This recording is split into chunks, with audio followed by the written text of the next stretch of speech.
Isaac settles in Gerar. Now there was a famine in the land, besides the previous famine that had occurred in the days of Abraham. So Isaac went to Gerar, to Abimelech king of the Philistines. And the Lord appeared to him and said, "Do not go down to Egypt. Stay in the land of which I shall tell you. Live for a time in this land, and I will be with you and bless you, for to you and to your descendants I will give all these lands, and I will establish the oath which I swore to your father Abraham. I will multiply your descendants as the stars of heaven, and will give your descendants all these lands. And by your descendants all the nations of the earth shall be blessed, because Abraham obeyed me and fulfilled his duty to me, and kept my commandments, my statutes, and my laws." So Isaac lived in Gerar. When the men of the place asked about his wife, he said, "She is my sister," for he was afraid to say, "my wife," thinking, the men of the place might kill me on account of Rebekah, since she is beautiful. Now it came about, when he had been there a long time, that Abimelech king of the Philistines looked down through a window, and saw them, and behold, Isaac was caressing his wife Rebekah. Then Abimelech called Isaac and said, "Behold, she certainly is your wife. So how is it that you said, 'She is my sister'?" And Isaac said to him, "Because I thought, otherwise I might be killed on account of her." And Abimelech said, "What is this that you have done to us? One of the people might easily have slept with your wife, and you would have brought guilt upon us." So Abimelech commanded all the people, saying, "He who touches this man or his wife will certainly be put to death." Now Isaac sowed in that land and reaped in the same year 100 times as much. And the Lord blessed him.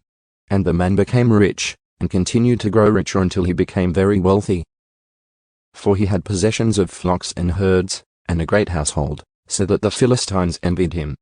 Now all the wells which his father's servants had dug in the days of his father Abraham, the Philistines stopped up by filling them with dirt.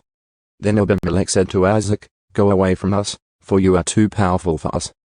So Isaac departed from there and camped in the valley of Gerar, and settled there. Argument over the wells.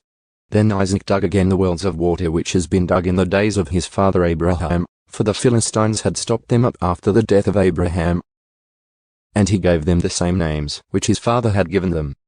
But when Isaac's servants dug in the valley and found there a well of flowing water, the herdsmen of Gerar quarreled with the herdsmen of Isaac, saying, "The water is ours."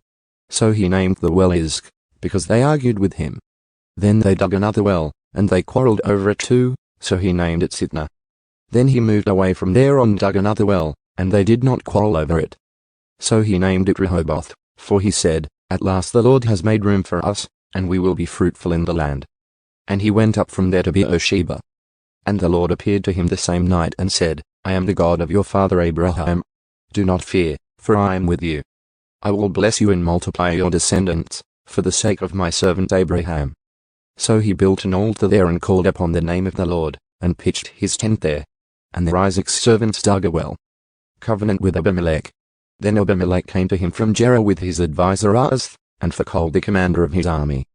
Isaac said to them, "Why have you come to me, since you hate me and have sent me away from you?" They said, "We have seen plainly that the Lord has been with you." So we said, "An oath must now be taken by us, that is, by you and us. So let us make a covenant with you, that you will do us no harm, just as we have not touched you and have done to you nothing but good, and have sent you away in peace. You are now the blessed of the Lord." Then he made them a feast, and they ate and drank. In the morning they got up early and exchanged oaths. Then Isaac sent them away, and they left him in peace. Now it came about on the same day, that Isaac's servants came in and told him about the well which they had dug, and said to him, "We have found water." So he called it Sheba. Therefore the name of the city is Beersheba to this day. When Esau was 40 years old he married Judith the daughter of Beeri the Hittite, and Basemath the daughter of Elon the Hittite. And they brought grief to Isaac and Rebekah,